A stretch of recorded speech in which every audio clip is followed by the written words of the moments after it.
کہ ایک مرتبہ مشرکین نے نبی کریم صلی اللہ علیہ وسلم سے کہا، اے محمد صلی اللہ علیہ وسلم، ہمیں اپنے پروردگار کا نسب تو بتلائیے۔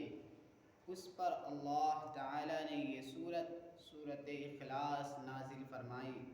جس کا ترجمہ یہ ہے، آپ کہہ دیجئے کہ وہ یعنی اللہ تعالیٰ ایک ہے اور بے نیاز ہے، اس کی اولاد نہیں اور نہ وہ کسی کی اولاد ہے اور نہ کوئی اس کے برابر کا ہے۔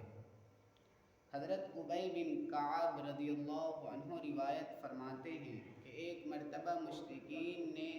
نبی کریم صلی اللہ علیہ وسلم سے کہا، اے محمد صلی اللہ علیہ وسلم، ہمیں اپنے پروردگار کا نسب تو بتلائیے۔ اس پر اللہ تعالیٰ نے یہ سورۃ اخلاص نازل فرمائی، جس کا ترجمہ یہ ہے، آپ کہہ دیجئے کہ وہ یعنی اللہ تعالیٰ ایک ہے اور بے نیاز ہے، اس کی اولاد نہیں اور نہ وہ کسی کی اولاد ہے اور نہ کوئی اس کے برابر کا ہے۔ حضرت ابو ہریرہ رضی اللہ عنہ سے روایت ہے کہ رسول اللہ صلی اللہ علیہ وسلم نے ایک حدیث قدسی میں اپنے رب کا یہ ارشاد نقل فرمایا ہے، آدم کے بیٹے نے مجھے جھٹلایا، حالانکہ یہ اس کے لیے مناسب نہیں تھا، اور مجھے برا بھلا کہا، حالانکہ اسے اس کا حق نہیں تھا۔ اس کا مجھے جھٹلانا یہ ہے کہ وہ کہتا ہے کہ میں اسے دوبارہ زندہ نہیں کر سکتا، جیسا کہ میں نے پہلی مرتبہ پیدا کیا تھا، اور اس کا برا بھلا کہنا یہ ہے کہ وہ کہتا ہے میں نے کسی کو اپنا بیٹا بنا لیا ہے، حالانکہ میں بے نیاز ہوں، نہ میری کوئی اولاد ہے، نہ میں کسی کی اولاد ہوں اور نہ کوئی میرے برابر کا ہے۔ حضرت ابو ہریرہ رضی اللہ عنہ سے روایت ہے کہ رسول اللہ صلی اللہ علیہ وسلم ایک حدیث قدسی میں اپنے رب کا یہ ارشاد مبارک نقل فرماتے ہیں، آدم کے بیٹے نے مجھے جھٹلایا، حالانکہ یہ اس کے لیے مناسب نہیں تھا، اور مجھے برا بھلا کہا، حالانکہ اسے اس کا حق نہیں تھا۔ اس کا مجھے جھٹلانا یہ ہے کہ وہ کہتا ہے کہ میں اسے دوبارہ زندہ نہیں کر سکتا، جیسا کہ میں نے پہلی مرتبہ پیدا کیا تھا، اور اس کا برا بھلا کہنا یہ ہے کہ وہ کہتا ہے میں نے کسی کو اپنا بیٹا بنا لیا ہے، حالانکہ میں بے نیاز ہوں، نہ میری کوئی اولاد ہے، نہ میں کسی کی اولاد ہوں اور نہ کوئی میرے برابر کا ہے۔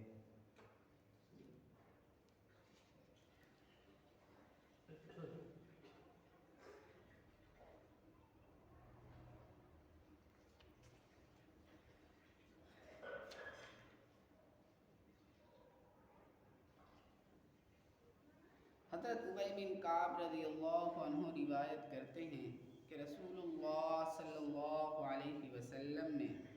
مجھ سے ارشاد فرمایا، ابو المنذر،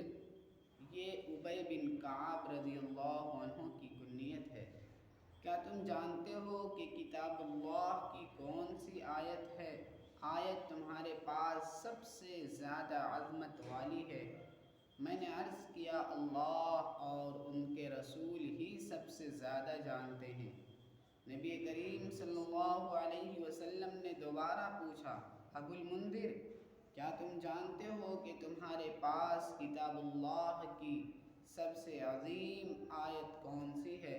میں نے عرض کیا، اللہ لا الہ الا هو الحی القیوم، یعنی آیت الکرسی۔ آپ صلی اللہ علیہ وسلم نے میرے سینے پر ہاتھ مارا، گویا کہ اس جواب پر شاباشی دی، اور ارشاد فرمایا، ابو المنذر، تجھے علم مبارک ہو۔ ایک روایت میں آیت الکرسی کے بارے میں فرمایا، قسم ہے اس ذات کی جس کے قبضے میں میری جان ہے، اس آیت کی ایک زبان اور دو ہونٹ ہیں جو عرش کے پائے کے پاس اللہ تعالی کی پاکی بیان کرتے ہیں۔